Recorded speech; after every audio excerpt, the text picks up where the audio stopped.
everyone, welcome back to New Post today. Today let's discuss Prime Minister Narendra Modi's visit to Japan almost after a gap of 7 years. Now this visit holds very significance because they are going to meet for the 15th annual India-Japan summit. That's the high-level dialogue between India and Japan, and also it comes at a time when India, Japan and Australia along with US being Quad members, and now India having strained ties with US as well.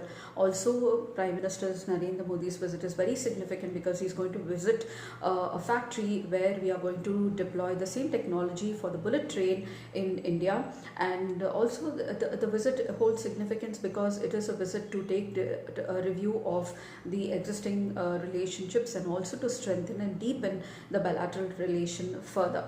Now, India and Japan have traditional strong ties, which have been they have been engaged in cultural exchanges since ancient time, guided by the common heritage of Buddhism. They have special relationship of official development assistance, which benefits India, especially in the welfare. Japan is a very important Southeast East Asian nation for India, and especially when both the partners are part of Quad. That is a mechanism to deepen the Indo-Pacific relationship and also to counter the power of China as well.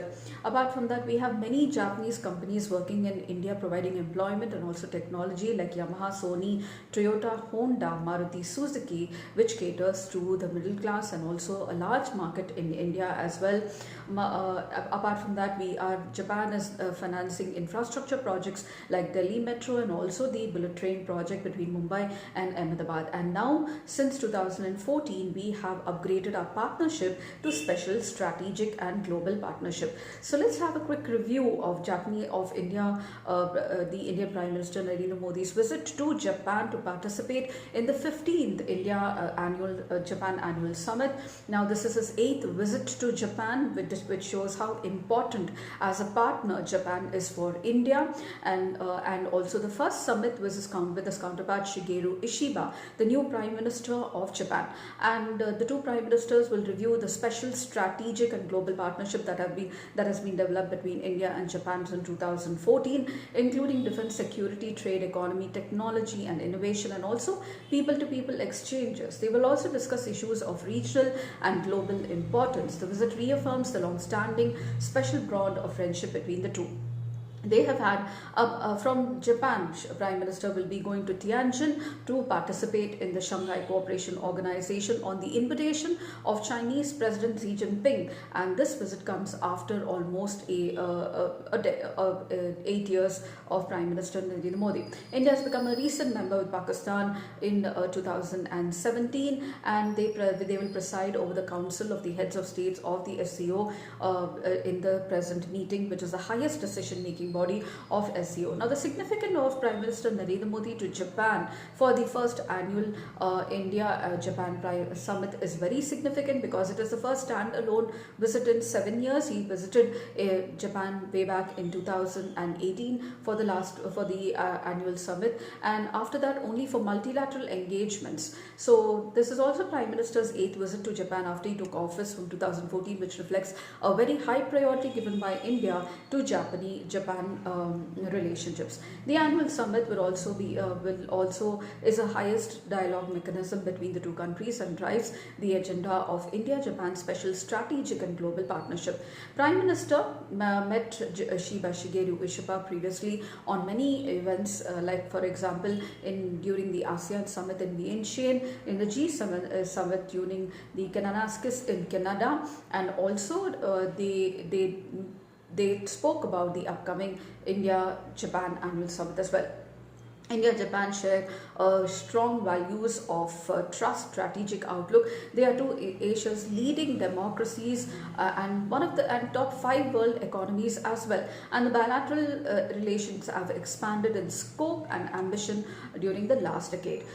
Trade, investment, defense, security, technology, infrastructure, people-to-people contact and vibrant cultural engagement describe the special strategic and global partnership between the two countries. And the 15th summit is only an opportunity for them to review the ties between the two countries, and also to take stock of the progress that has happened in multiple domains, and also it is a casual exchange program between the heads of the states. This will also be an opportunity to launch several initiatives in order to build further resilience, greater relationship, and respond to the emerging technologies and the future.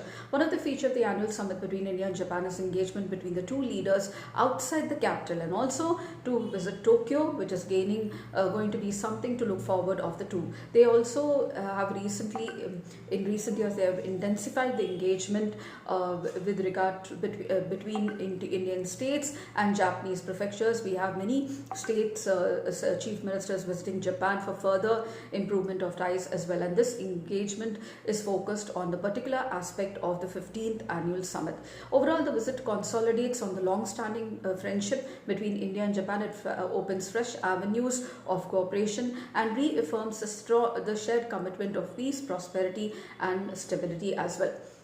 They will also discuss matters related to Quad and enhancing security and peace in the Indo-Pacific region. Both India and Japan are Quad members along with US and Australia. India attaches high value to the Quad group, which is seen as a counterweight to China in the Indo-Pacific region, despite the strained ties with US fellow member. India plans to host the Quad meeting later this year, and also the last meeting was held in September 2024 when Joe Biden was the president at that time.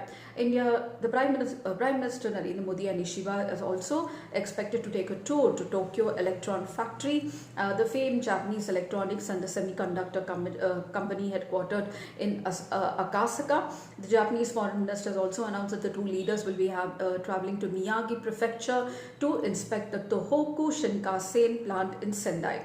The leaders are going to sign an agreement for introduction of Japanese E10 coaches to be transferred to India for the Mumbai-Ahmedabad high-speed rail project or the bullet train project. And from Japan, Modi ji will fly to Chinese port city of Tianjin for the Regional Security of Shanghai Cooperation Organization, his first visit to China in 7 years, which has recently seen a thaw in ties after the Ladakh issue, and also with the recent strain in ties between India and China with regard to Pakistan as well.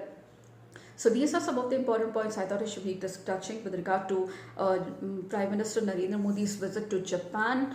If you do, please do like, share and subscribe, and don't forget to comment at the end of the video. I shall see you in my new post. Until then, it's very happy learning.